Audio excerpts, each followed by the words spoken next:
Don't forget to subscribe and leave a comment on this video saying I subscribed. Let's get into it.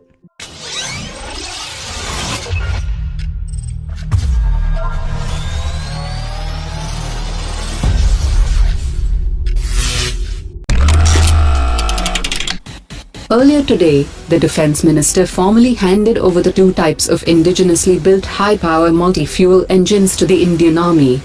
The engines have been manufactured by the engine factory in Awadhi and were fully indigenized for the first time under the Centre's Make in India program. The first engine of 1000 horsepower powers the T-90 tank, and the second engine powers the T-72 tank and its variants. These engines were earlier manufactured based on Russian design, but India was dependent on Russia for its supply of critical assemblies like supercharger and fuel injection pumps. The engine factory has manufactured the two engines with 100% local parts, and the indigenization efforts would save around 80 crore rupees every year.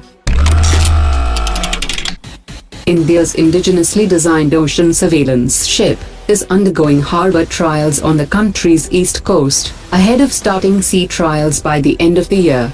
The 15,000-ton vessel that is constructed by Hindustan Shipyard Limited will be handed over to the National Technical Research Organisation for gathering electronic intelligence and monitoring the tests of domestic programs. As the first India-US 2+2 dialogue is set to take place on 6 September, the stage appears to be set for the two countries to accelerate the execution of stalled projects. A US official has said that the American manufacturers are interested in leveraging the cost arbitrage in component designing and manufacturing in India.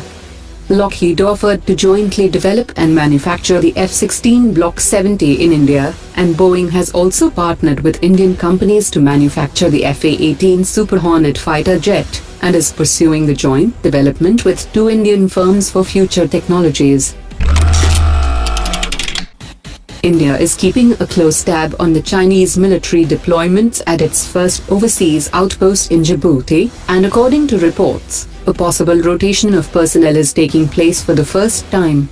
A Chinese ship was seen in the Indian Ocean last week, and it is on its way to Djibouti for carrying out a troop rotation.